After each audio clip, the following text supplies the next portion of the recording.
Saudaraku jemaat Tuhan, di mana saja berada, saat ini saya ingin mengajak kita untuk merenungkan firman Tuhan sesuai dengan Almanak Nas Gereja Kalimantan Evangelis untuk hari ini, yang terdapat dalam Kisah Para Rasul pasal 6 ayat yang ke-8 sampai dengan ayat yang ke-15 dengan judul perikop Tuduhan terhadap Stefanus. Sebelumnya mari kita berdoa. Bapa di sorga, saat ini kami mau merenungkan firman-Mu yang adalah santapan bagi roh kami. Bimbing kami dengan Roh Kudus-Mu supaya kami mengerti dan mengimaninya. Di dalam Yesus Kristus kami berdoa. Amin.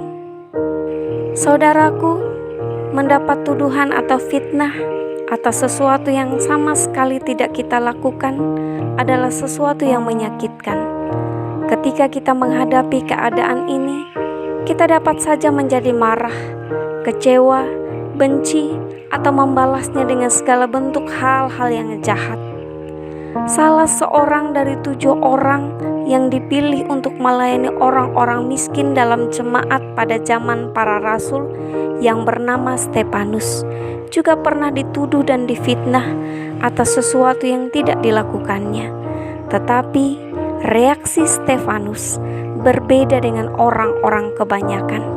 Ia tetap tenang dan tidak balik menyerang. Saudaraku, Stefanus adalah seorang yang penuh iman dan Roh Kudus. Ia juga penuh dengan karunia dan kuasa untuk mengadakan mujizat-mujizat dan tanda-tanda di antara orang banyak. Selain itu, ia juga mempunyai hikmat yang mendorongnya untuk mampu berbicara tentang firman Allah.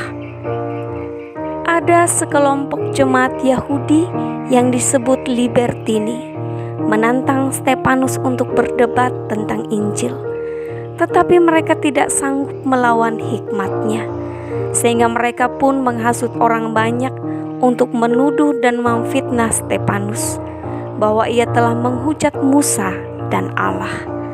Stefanus pun kemudian diseret dan dibawa ke hadapan sidang Mahkamah Agama untuk diadili. Saksi-saksi palsu dihadirkan dan kata-kata fitnahan pun dilontarkan. Tetapi Stefanus tetap tenang. Ia tidak marah dan emosinya tidak terpancing. Ia mampu menguasai dirinya sehingga semua orang yang ada dalam sidang itu menatap Stefanus dan melihat mukanya seperti muka seorang malaikat. Hikmat dan kekudusan membuat wajahnya bersinar, walaupun hinaan dan serangan ditujukan kepadanya. Ia tidak takut dan khawatir terhadap ancaman bahaya yang ada di hadapannya, walaupun sebenarnya ia sedang bertaruh nyawa. Saudaraku, mungkin saat ini ada banyak perbuatan baik dan pelayanan kasih yang kita lakukan, tetapi sama seperti Stefanus, ada saja orang yang memandangnya secara negatif, bahkan menyerang kita dengan segala macam tuduhan atau mungkin fitnahan. Ingatlah saudaraku, tidak semua orang suka kepada kita, sama seperti kepada Tuhan Yesus dan juga Stefanus yang telah melakukan banyak kebaikan dan kasih kepada orang lain, sehingga setiap kebaikan kita selalu buruk pada pandangan mereka. Jangan pernah putus asa, tetaplah melakukan kasih dan kebaikan itu, karena walaupun kebaikan kita tidak dapat mengubah hati orang-orang yang benci kepada kita, tetapi kebaikan kita akan mendatangkan hal-hal luar biasa kepada mereka yang mengharapkannya. Milikilah ketenangan hati untuk mampu menguasai diri dengan kita berdoa dan menyerahkan segala sesuatunya kepada Tuhan. Yakinlah bahwa di hadapan Tuhan, kebaikan kita tidak pernah sia-sia. Karena itu, jangan pernah mundur dari pekerjaan Tuhan yang dipercayakannya kepada kita. Sekalipun ada banyak tantangan yang kita hadapi, tetaplah beriman dan yakinlah akan penyertaan Tuhan.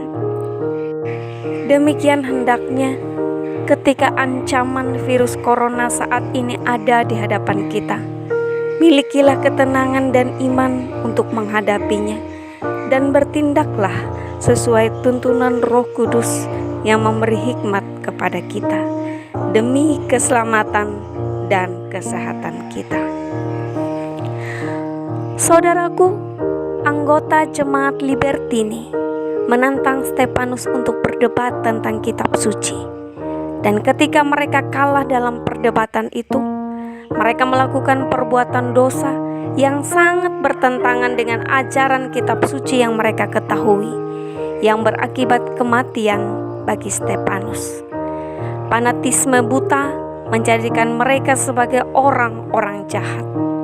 Hal ini mau menunjukkan kepada kita bahwa ajaran kitab suci bagi mereka hanya sebatas pengetahuan saja, bukan pegangan atau pedoman hidup yang harus dipatuhi dan ditaati.